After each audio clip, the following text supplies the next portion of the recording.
कथित मनी लॉन्ड्रिंग प्रकरणी अखेर भोंदू अशोक खरातला ईडीकडून अटक झाली आहे। ईडी आज अशोक खरातला पीएमएलए कोर्टासमोर हजर करून कोठडीची मागणी करणार आहे। पीएमएलए कोर्टाच्या प्रोडक्शन वॉरंटनुसार अशोक खरातला आज काल सकाळी नाशिकवरून मुंबईला आणण्यात आलं होतं। भोंदूगिरी करून खरातनं राज्यभरातील पीडितांकडून पैसे उकळल्याचा ईडीचा आरोप आहे।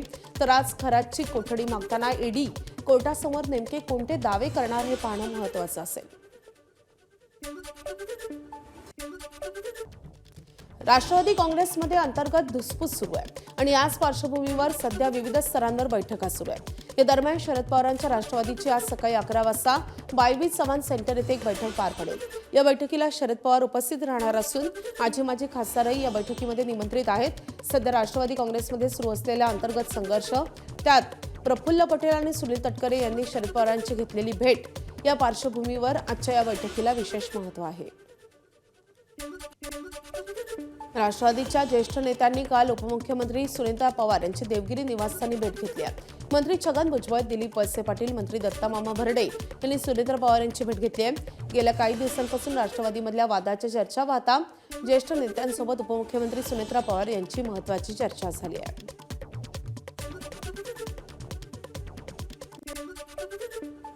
अंबरनाथमध्ये शिवसेना आणि भाजप युतीनंतर नाराजी उफाळली आहे। शिवसेनेचे माजी नगरसेवक शशांक गायकवाड यांचा पक्षाला रामराम ठोकण्यात आलाय। व्हॉट्सअप स्टेटसद्वारे त्यांनी राजीनाम्याची घोषणा केली आहे। भाजपच्या विरोधात लढलो, मग आता युती कशासाठी? जनतेनं विश्वास ठेवून मतं दिली, आता त्याच भाजपासोबत युती झाल्यानं मतदार आम्हालाच प्रश्न विचारतोय, असं स्टेटस ठेवत शशांक गायकवाड यांनी राजीनामा दिलेला आहे। शशांक गायकवाड हे शिवसेना शहर प्रमुख अरविंद वाळेकर यांचे निकटवर्तीय मानले जातात। विशेष म्हणजे युती जाहीर झाल्यानंतर वाळेकर यांनीही उघडपणे नाराजी व्यक्त केली होती। आता अरविंद वाळेकर पुढे कोणती भूमिका घेणार याकडे संपूर्ण अंबरनाथचं लक्ष लागलंय। राज्यातल्या स्थानिक स्वराज्य संस्था मतदारसंघामधून निवडून द्यायच्या विधान परिषदेच्या 17 जागांसाठी निवडणूक कार्यक्रम जाहीर झालाय आणि त्यामध्ये धाराशिव, बीड, लातूर स्थानिक स्वराज्य संस्था मतदारसंघाचाही समावेश आहे। महायुतीमध्ये उमेदवारीवरून पेच वाढणार आहे। भाजप आणि शिवसेनेकडूनही उमेदवारीवर दावा करण्यात आलाय। शिवसेनेचे माजी आमदार ज्ञानराज चौगुले उमेदवारीसाठी एकनाथ शिंदे यांची भेट घेणार असल्याची माहिती आहे। तर भाजपकडून माजी मंत्री बसवराज पाटील, भाजपचे जिल्हाध्यक्ष दत्ता कुलकर्णी आणि अर्चना पाटील साकुरकर यांची नावं चर्चेत आहेत। यावेळी परिस्थिती भाजपसाठी अधिक अनुकूल मानली जात असली तरी उमेदवारीवरून महायुतीमध्ये तणाव वाढण्याची शक्यता आहे।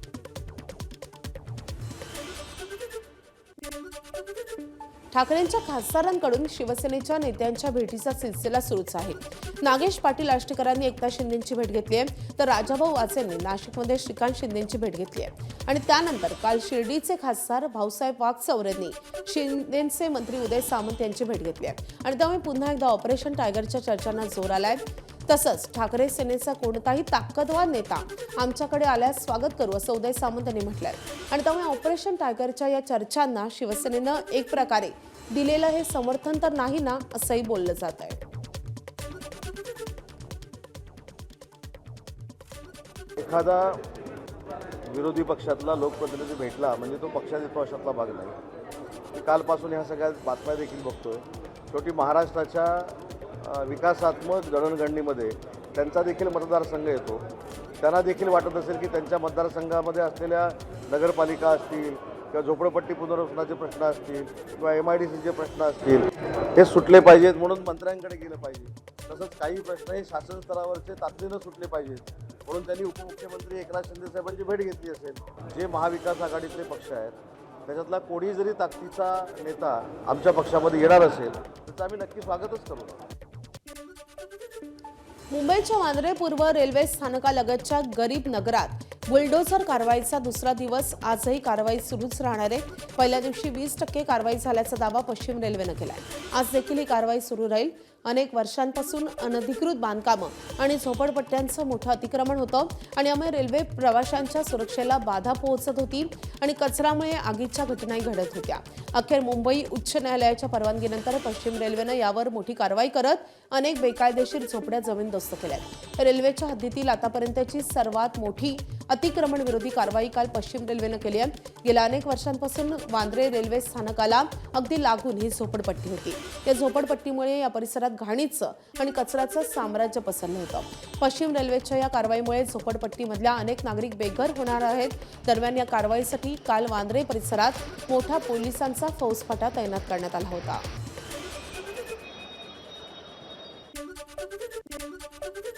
आता बातमी आहे एबीपी माझाच्या इम्पॅक्टची. राज्य सरकारच्या महाराष्ट्र जीवन प्राधिकरणातील निवृत्त कर्मचाऱ्यांचं पेन्शन येत्या 2 ते 3 दिवसात त्यांच्या खात्यात जमा होणार आहे. गेल्या 2 महिन्यांपासून हे कर्मचारी निवृत्ती वेतनापासून वंचित होते आणि त्यामुळे राज्यातील जवळपास 13,000 सेवानिवृत्त कर्मचारी आर्थिक अडचणीत सापडले होते. एबीपी माझानं राज्य सरकारकडे पाठपुरावा केल्यानंतर निवृत्ती वेतनधारक कर्मचाऱ्यांना दिलासा मिळालाय. निवृत्ती वेतनासाठी 112 कोटी रुपये मंजूर करण्यात आले आहेत. शिवराज मोटेगावकरच्या मुलाची पुण्यातल्या सीबीआयकडून तब्बल 4 तासांच्या चौकशीनंतर सीबीआयच्या कार्यालयाबाहेर तो पडलेला आहे. मोटेगावकरच्या मुलानं 12वीची परीक्षा दिलेली होती. त्याला देखील फुटलेल्या प्रश्नपत्रिकेचा फायदा झाल्याचं बोललं जात आहे. मोटेगावकरच्या मुलासोबत शिवराज मोटेगावकरच्या आरसीसी क्लासमध्ये शिकणाऱ्या आणखी 3 विद्यार्थ्यांची त्यांच्या पालकांसह चौकशी झाली आहे. तर मोटेगावकरचा मुलगा आणि सोबत असलेले 3 वकील सीबीआयच्या कार्यालयातून बाहेर पडले. सोलापुरात अल्पवयीन मुली गर्भवती असल्याची माहिती प्रशासनाला देणाऱ्या आशा सेविकांना आता संबंधितांच्या नातेवाईकांकडून धमक्या दिल्या जात असल्याचा गंभीर आरोप येतोय आणि त्यामुळे आशा सेविकांमध्ये भीतीचं वातावरण निर्माण झालंय. काही दिवसांपूर्वी सोलापुरात 34 अल्पवयीन मुली गर्भवती असल्याचं प्रकरण समोर आलं होतं. या घटनेनंतर शहर पोलिसांनी अल्पवयीन मुलींच्या नातेवाईकांसह काही आरोग्य कर्मचाऱ्यांवरही पॉक्सो अंतर्गत गुन्हे दाखल केले होते. यानंतर अल्पवयीन मुलगी गर्भवती असल्याचा संशय आल्यास तातडीनं पोलिसांना माहिती देण्याच्या सूचना आशा सेविकांना करण्यात आल्या होत्या. मात्र ही माहिती दिल्यानंतर संबंधित मुलींच्या नातेवाईकांकडून धमक्या मिळत असल्याचं आशा सेविकांनी सांगितलंय. धमक्या देणाऱ्यांच्या विरोधात गुन्हे दाखल करावेत आणि आशा सेविकांना पोलीस संरक्षण द्यावं अशी मागणी आता सोलापूर महापालिकेतील आशा सेविकांकडून केली जाते. सोलापूर शहरामध्ये अल्पवयीन मातांचं एक प्रकरण समोर आलं होतं, ज्याची चर्चा राज्य आणि देशभरामध्ये झाली.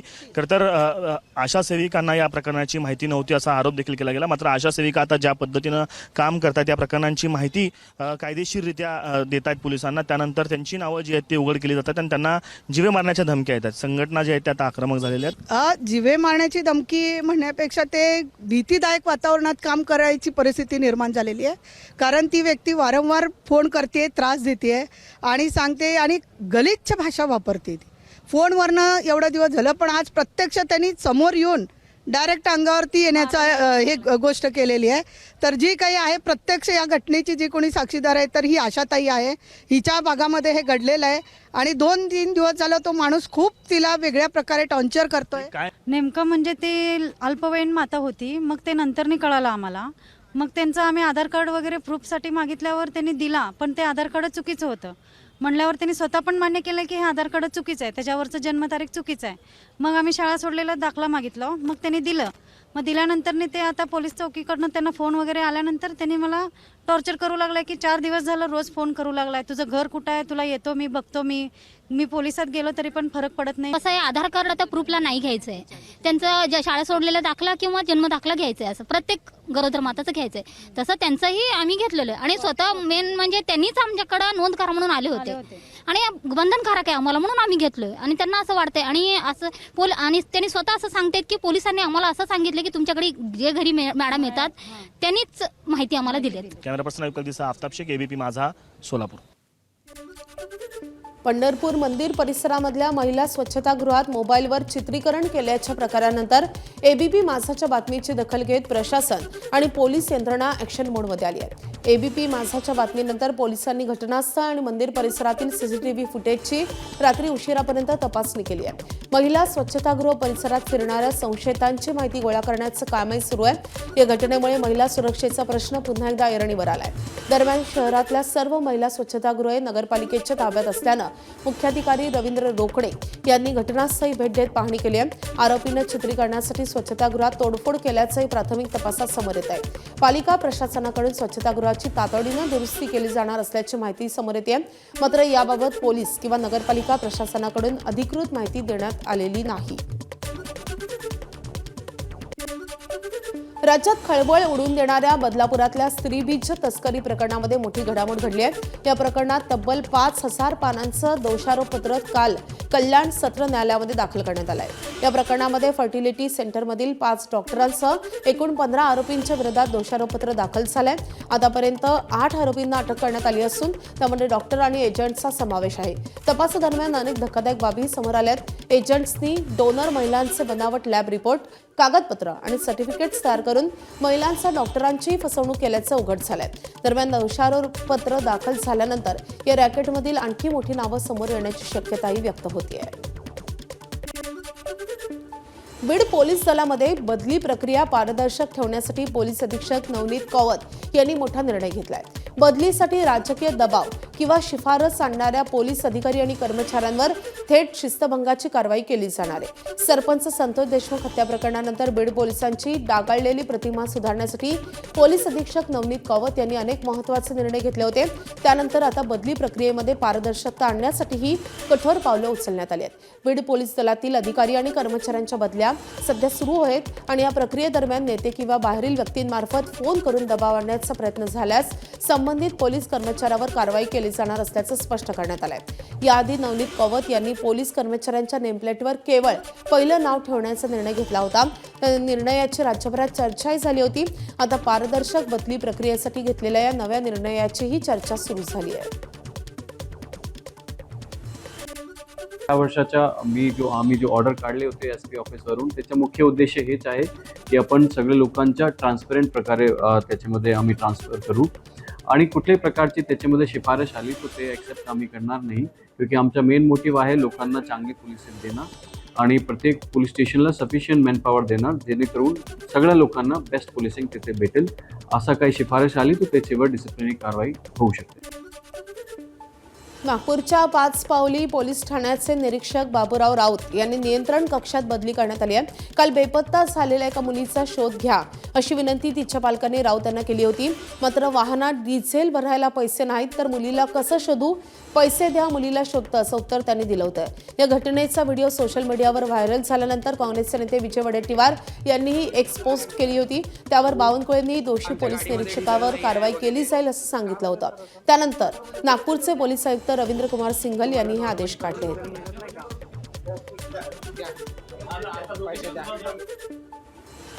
सततच्या बदल्यांमुळे कायम चर्चेत राहिलेले वरिष्ठ IAS अधिकारी तुकाराम मुंढे यांची पुन्हा एकदा बदली झाली आहे. राज्य शासनानं त्यांची अन्न व औषध प्रशासन विभागाच्या आयुक्तपदी नियुक्ती केली आहे.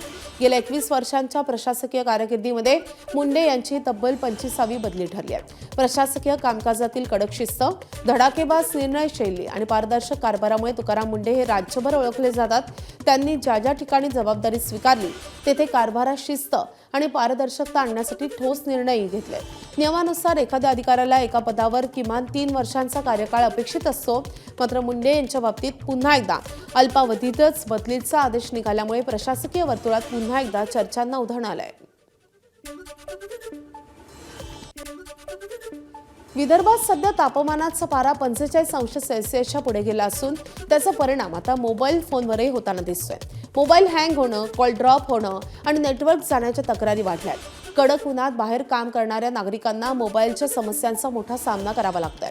तज्ज्ञांच्या मते बाहेरील तापमानापेक्षा मोबाईलच्या आतलं तापमान हे 10 ते 15 अंशांनी अधिक असतं आणि त्यामुळे बाहेर 45 अंश सेल्सिअस तापमान असताना मोबाईलचं अंतर्गत तापमान हे 60 ते 65 अंश सेल्सिअसपर्यंत पोहोचतं. आणि त्यातच सोशल मीडियाचा वाढता वापर, बॅकग्राऊंडमध्ये सुरू असलेले ॲप्स आणि 5G नेटवर्कचा वापर यामुळे मोबाईलच्या तापमानात आणखी वाढ होत असल्याचंही समोर आलंय. आपल्यासोबत VNIT कॉलेजचे प्राध्यापक डॉक्टर अंकित बुराणे आहे. भरपूर कारणं असतात, पण one of the most important जे आहे सगळ्यात महत्त्वाचं ते तापमान असतो. आपलं जे मोबाईल ऑपरेटिंग जे एन्व्हायरमेंट असतं, नॉर्मल जे आपलं टेम्परेचर असतं ज्याच्यात आपण राहतो त्याला ॲम्बियंट टेम्परेचर म्हणतो किंवा रूम टेम्परेचर म्हणतो, ते सहसा 35च्या घरात असतं. 30 ते 35 आपण म्हणू रूम टेम्परेचर नॉर्मल. पण सध्या आउटसाईड टेम्परेचर जसं आउटसाईड टेम्परेचरच जवळपास 45च्या घरात जात आहे, 45 कधी कधी 46 आणि 47 पण जात आहे. पण फोनच्या आतलं जे टेम्परेचर म्हणतो, ज्याला प्रोसेसर म्हणतो, प्रोसेसरचे जे टेम्परेचर असतं, इंटरनल ऑपरेटिंग टेम्परेचर जे आहे ते 10 ते 15 डिग्री कधी जास्त राहील बाहेरच्यापेक्षा. त्यांनी होतं काय की प्रोसेसर जे आहे एक स्पेसिफिक टेम्परेचरवर ऑपरेट करायसाठी बनलेले असतात. जर ते टेम्परेचर एक्सीड झालं तर there is something called as thermal throttling, म्हणजे जेणेकरून काय करतं की एका टेम्परेचरनंतर ते हवं ते परफॉर्मन्स देत नाही आणि त्याच्यापेक्षा अंडर परफॉर्म करतात, जेणेकरून ते कॉल ड्रॉप आणि किंवा मोबाईल बंद पडण्याचा किंवा अंडर परफॉर्मन्सचा आपल्याला एक्सपिरियन्स होतो. तर सगळ्यात महत्त्वाचे म्हणजे असं आहे की मोबाईल जो आहे तो आवश्यक तेव्हा वापर करा, बाहेर म्हणजे महत्त्वाचं म्हणजे बाहेर जे आहे ते जेव्हा गरज असेल तेव्हाच वापरा आणि डायरेक्ट सन एक्सपोजर जे आहे ते अवॉइड करायला पाहिजे. दुसरी गोष्ट म्हणजे नको तेव्हा 5G आपल्याला एक सिलेक्शन मोड असतो, युजली अँड्रॉइड किंवा iOS जरी असेल तर त्याच्यात एक आपल्याला ऑप्शन असतं की 5G मोड वापरायचं आहे की 4G मोड. बरेचदा जेव्हा आपल्याला नॉर्मल मेसेजिंग करायची असतं तेव्हा 5G मोड किंवा हाय स्पीड मोडची गरज नाही पडत. तर त्यामुळे नॉर्मल 4G जरी मोड वापरला तर तेव्हा आपल्याला बॅटरीचा आपण सहसा वापर म्हणजे कमी करू शकतो आणि टेम्परेचर पण कमी करू शकतो. कॅमेरामॅन अतुल हेडेसह तुषार कोहळे, ABP माझा, नागपूर. आपलं जे तापमान आहे ते पहिलेच खूप हाय आहे, त्यानंतर 45 डिग्रीच्या वरती आहे. आपला मोबाईल पण एवढा गरम मारतो, खिशातल्या खिशात पण खूप गरम होऊन जातो तो. त्यानंतर आपण जेव्हाही उन्हात वगैरे निघतो तर आपण मोबाईल काढताना मोबाईल कॉल आले तर रिसीव नाही होत, त्यानंतर मेसेजेस बरोबर दिसत नाही, फोन हँग मारतो खूप. असेच खूप काही प्रॉब्लेम फोनसाठी आपल्याला सामना करावा लागतो त्याचा. एकतर हाय टेम्परेचरमुळे खूप 45 डिग्रीच्या वर आपला तापमान झालेला आहे नागपूर शहराचा. प्लस हा मोबाईल मी सकाळपासून वापरत आहे. आता जसे 10 वाजले त्यानंतर मी कॉल करतो आहे तर हँग मारून आला. सर्वप्रथम मी 2-3 वेळा रिस्टार्ट केलेला आहे फोन, तरी पण हँग मारणं काही बंद नाही झालं आहे. फोन गरम होऊन राहिले आहे, टेम्परेचरमुळे खूप त्रास होऊन राहिले सगळ्यांना. अहिल्यानगर जिल्ह्यामध्ये तापमान सातत्यानं 40°C पार गेल्यानं याचा परिणाम आता जनावरांवरही होत आहे. वाढत्या तापमानामुळे जनावरांच्या खाण्यापिण्यावर तसेच दूध उत्पादनावर परिणाम झालाय आणि यावर उपाय म्हणून अहिल्यानगरच्या जगदीश भोसले या पशुपालकांना जनावरांच्या गोठ्यात पंखे आणि पाण्याचे स्प्रिंकलर बसवलेत. सोबतच पाईपद्वारे जनावरांना दिवसातून 3 ते 4 वेळा अंघोळ घालण्याचीही व्यवस्था त्यांनी केली आहे. या उपायांमुळे गोठ्यातील तापमान कमी होऊन दूध उत्पादन पूर्वपदावर आल्याचं पशुपालक जगदीश भोसलेंनी सांगितलंय. मात्र बाजारात पशुखाद्य आणि साहित्याचे दर वाढल्यानं आणि दुधाचे भाव घसरल्यानं शेतकऱ्यांचा खर्च भागत नाहीये आणि त्यामुळे शेतकऱ्यांनी सरकारकडे दुधाला हमीभाव देण्याची मागणी केली आहे. तापमान 40-42 पुढे गेल्यामुळे आम्ही जनावरांसाठी हे चालू केलेले ओव्हर दिवसातून 3 ते 4 वेळेस चालू करतो. त्याच्यामुळं टेम्परेचर जनावरांच्या लेवलमध्ये राहते, दूध कमी घालते. हे चालू केल्यापासून दूध एकदम कंट्रोल जे आहे ते चालू जनावरांची शांत बसून राहायची. आता हे चालू केलं जवळ जनावर रवंत करीत नव्हते, आता हे चालू केले का थोडे गार झाले का रवंत चालू करतो आणि दूध वाढलं नाही का हे चालू केल्यापासून. बुलढाण्यामध्ये सलग 7व्या दिवशी इंधन टंचाईच्या झळा जाणवत आहेत. जिल्ह्यातील 166 पेट्रोल पंपांपैकी निम्म्याहून अधिक पेट्रोल पंपांवर डिझेलच उपलब्ध नसल्यानं शेतकऱ्यांनी ट्रॅक्टरच्या सहाय्यानं सुरू असणारी कामं ठप्प झालेली आहेत. मान्सूनच्या तोंडावर शेतकऱ्यांची कामं खोळंबली असून शेतकरी चिंतेत सापडलाय. तर इंधन टंचाईमुळे वाहतुकीवरही परिणाम झाला असून 15 ते 20% वाहतूक कमी झाल्याचं चित्र आहे. जिल्ह्यातील अनेक पेट्रोल पंपांवर रात्रभर शेतकरी आणि वाहन चालकांच्या रांगा लागलेल्या आहेत. बुलढाणा जिल्ह्यात इंधनाचा पुरेसा साठा असून साठेबाजीमुळे इंधन टंचाई निर्माण झाल्याचा प्रशासनाचा दावा आहे. आढावा घेतलेला आमचे प्रतिनिधी डॉक्टर संजय महाजन यांनी. बुलढाणा जिल्ह्यात आज 7व्या दिवशीही इंधन टंचाईच्या झळा सामान्यांना भोगाव्या लागत आहे. मी आता सध्या सकाळीच एका पेट्रोल पंपावर आहे आणि आज 7वा दिवस आहे की आज इंधन टंचाई जाणवत आहे. गेल्या 6 ते 7 दिवसांपासून बुलढाणा जिल्ह्यात मोठ्या प्रमाणावर इंधन टंचाई निर्माण झालेली आहे. विशेष म्हणजे डिझेल मिळत नाही, त्यामुळे शेतकऱ्यांची मशागतीची कामे खोळंबलेली आहे. खरं तर प्रशासनाने दावा केला आहे की बुलढाणा जिल्ह्यात मुबलक असा साठा आहे, इंधनाचा साठा आहे. मात्र साठेबाजांमुळे इंधन टंचाई निर्माण झाल्याचंही प्रशासन म्हणतं आहे. मात्र ग्राउंड रिॲलिटी काही वेगळीच आहे. बुलढाणा जिल्ह्यात अद्यापही निम्म्याहून अधिक पेट्रोल पंपावर डिझेल उपलब्ध नाही आणि ज्या पेट्रोल पंपावर डिझेल उपलब्ध आहे त्या ठिकाणी रात्रभर ट्रॅक्टर्स आणि इतर वाहनांची मोठी गर्दी आपल्याला बघायला मिळत आहे. खरं तर प्रशासनाने जरी म्हटलं असलं की बुलढाणा जिल्ह्यात मोठ्या प्रमाणात आणि मुबलक असा इंधनाचा साठा आहे, मात्र ग्राउंड रिॲलिटी ही काही वेगळीच आहे. साठेबाजांमुळे इंधन टंचाई निर्माण झाल्याचं प्रशासन म्हणतं, मात्र अद्यापही सामान्यांना डिझेल किंवा पेट्रोल मिळत नसल्याने नागरिक हैराण झालेले आहेत. कॅमेरामन शांतारामसह डॉक्टर संजय महाजन, ABP माझा, बुलढाणा. आपल्याकडं पुरेसा साठा उपलब्ध आहे, परंतु मागच्या 8 दिवसामध्ये जो काही सेल होतोय तर तो पेट्रोलचा जो सेल आहे हा 25% वाढला आहे आणि डिझेलचा सेल हा 20% वाढलेला आहे. तर माझं नागरिकांना आव्हान राहील की कुठेही घाबरून जाण्याची आवश्यकता नाही आहे. तर अनावश्यक असं गाड्यामध्ये किंवा याच्यामध्ये पेट्रोल किंवा डिझेल भरून घेऊ नये. गरजवंतांना ते घेऊ द्यावं असं मी सर्व नागरिकांना आवाहन करतो. आणि कुठेही बुलढाणा जिल्ह्यामध्ये एवढा मोठा स्टॉक उपलब्ध असताना कुठेही घाबरून जाण्याची गरज नाही.